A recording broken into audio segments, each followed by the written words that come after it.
আমি অ্যাসপারশন করছি না, ডক্টর ইউনূসকে ছোটো করানোর চেষ্টা করছি না, কিন্তু অত বড় মাপের মানুষ এই ছোট ছোট গিরু এগুলো ধরতে পারে না। উনি তার মধ্যে ইনভলভ ছিলেন না। ডক্টর মোহাম্মদ ইউনূস এই 13-14 মাসে বেশ কিছু শিশুসুলভ কাজ করেছেন। শিশুসুলভ যেমন কয়েক বছর আগে তিনি যখন রাজনৈতিক দল করতে গেছিলেন, সেটাও একটা শিশুসুলভ চপলতা ছিল। SMS করে করে দল বাড়াচ্ছেন, রাজনৈতিক দল করছেন। আমি অ্যাসপারশন করছি না, কিন্তু বলছি এই কারণে যে এটার মধ্যে আপনি কোনো পয়েন্টই পেতে পারেন না। যে প্রশ্ন আপনি ওনাকে করলেন, কাদের ভাই খুব স্ট্রেট কাট, অল্প কথাই জবাব দিলেন।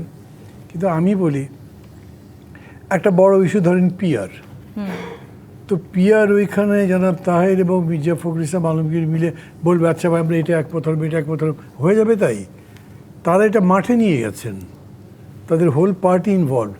তাদের সাথে আবার মানে যেমন জামাত পিআরটা চাচ্ছে, তাদের সাথে আরও 2-3টা দল ইনভলভ আছে। তো ওইখানে জামাত একা একা সিদ্ধান্ত দিয়ে দেবে।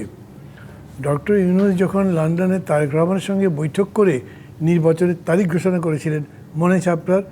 জামাত এই স্টেটমেন্টটা আগে দিয়েছিল যে আমাদেরকে উপেক্ষা করে দেশ বাদ দিয়ে শুধু লন্ডনে কেন এই সমঝোতা।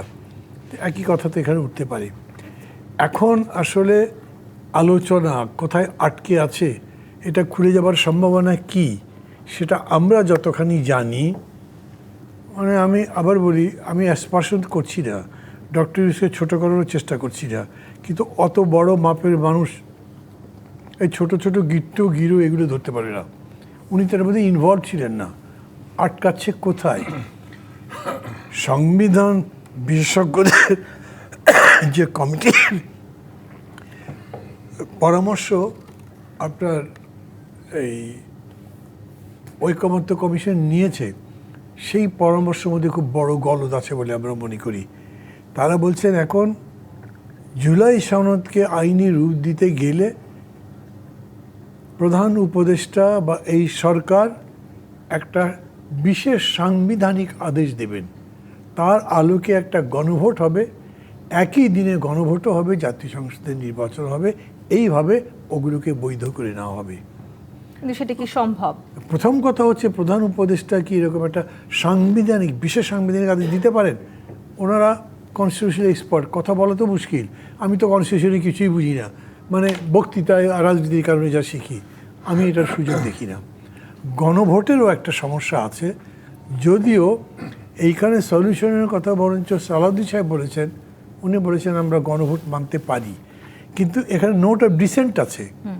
তো 10টা নোট অফ ডিসেন্টে আপনি কমন একটা ভোট করেন কেমনে? উনি বলছেন আমরা একটা প্যাকেজ বানালাম, মানে প্যাকেজের মধ্যে সব চাপা পড়ে গেল, ডিফারেন্সটা এখানে দেখা গেল না, পাস হয়ে গেল, ভোটও হয়ে গেল। পার্লামেন্ট যখন বসবে তখন এই যে ডিসেনশনগুলো আছে সেইটা নিয়ে আবার আরেকটা গণভোট করতে হবে। মেবি এটা একটা পথ। এইটা আমেরিকাতে বসে ওরা 3জন মিলে এত একটা গুঁড়ো বা জটিল তাত্ত্বিক বিষয়ে নিষ্পত্তি করবে তা মনে হয় না আমার। 2 মিনিট সময় নিয়ে আমি একটা নিউজ পড়লাম। আপনারা জানেন সবাই, ডক্টর ইউনূসের জাতিসংঘের অধিবেশনে যোগদানের জন্য গমন উপলক্ষে আওয়ামী লীগ ওখানে বিশাল একটা বিক্ষোভ আয়োজন করেছিল। এবং আমি এখান থেকে শুনছি মির্জা ফখরুল ইসলাম আলমগীরকে বা বিএনপিকে ডক্টর মোহাম্মদ ইউনূস বলেছেন আপনারা কেউ গেলে ওইটা একটা ব্যালেন্স করতে পারবেন।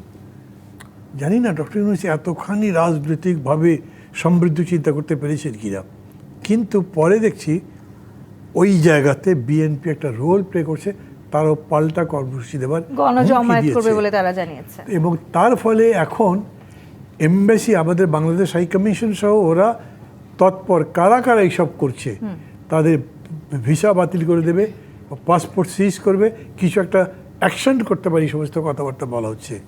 তো এটা কি তাই? ওটা যদি হয় তাহলে হলো। কিন্তু একটু আপনার এই কথাটার সাথে আমি একটু প্রশ্ন যুক্ত করতে চাই। আপনি যে এই শঙ্কার কথা বলছেন যে সবাই যদি আসলে এখানে পাল্টাপাল্টি এক ধরনের জমায়েতের ঘোষণা দিয়ে থাকেন, সেটা কি আদৌ বাংলাদেশের ভাবমূর্তিকে আরো উন্নত করবে, নাকি এটি বাংলাদেশের জন্য আরো নেগেটিভ কোনো পয়েন্ট বয়ে নিয়ে আসবে? না, আপনি ওইটা যে প্রশ্ন করেছেন না, এই 3জন মানুষকে নিয়ে গেলে সারা দুনিয়ার লোক, আরে বা এরা কারা, তাহের সাহেব উনিও চলে এসছেন, মানে সবাই তাহের সাহেবকে চেনেন, সবাই মির্জা ফখরুলকে চেনেন, এটা তো কোনো কথা হতে পারে না যে এদের নাম দেখে অথবা এই তিনজনের যাওয়াটা এমন একটা আলোড়ন বিশ্বব্যাপী তৈরি করলো, সারা বিশ্ব চিন্তিত বাংলাদেশ নিয়ে কী হচ্ছে তারা দেখলো না ওদের মধ্যে একটা সমঝোতা হচ্ছে। এরকম কি হতে পারে বলেন? এরকম বাংলাদেশকেই তো ভালো করে দুনিয়ার মানুষ এখনও চেনে না। ইউনূস ডক্টর ইউনূস অনেক বড় মাপের, এটা নিয়ে আমি বিতর্ক করছি না, কিন্তু বাংলাদেশ অত বড় ইস্যু হয়নি, ফলে ওইটাও কোনো বিষয় নয়। মানে ডক্টর ইউনূসের ওই জন্য আমি বললাম এটা এক ধরনের শিশু সুলভ রাজনীতি হয়েছে। ওনারা ঠিক আছে নিয়ে যান একসাথে, খারাপ কি, নিয়ে গেছেন। ওনার এরকম একটা ইজি গোয়িং ভাব আছে, মানে এটার মধ্যে ওই জন্য বললাম বেশ সারল্য বলেন আপনি, শিশু সুলভ, ওটার মধ্যে কোনো ধান্দা নেই, বদ মন্তব্য নেই, সেরকম হতে পারে। আদারওয়াইজ আমি এটা কোনো মিনিংই বুঝি না, কিন্তু এটা প্রশ্ন ডেফিনেটলি তৈরি করে। যেমন একটা রাজনৈতিক দলের নেতার বিবৃতি দেখলাম যে এনসিপির সাধারণ সম্পাদক কীভাবে গেলেন এখানে, ওরা তো রেজিস্ট্রেশনও পায়নি পার্টি, তার চাইতে কত অভিজ্ঞ রাজনীতিবিদ আছে, তাদের ডাঙা হলো না কেন? এগুলো তো কোনো জবাব নেই ওনার কাছে, কিন্তু প্রশ্ন তার নামে এগুলো তৈরি হচ্ছে, জমা হচ্ছে।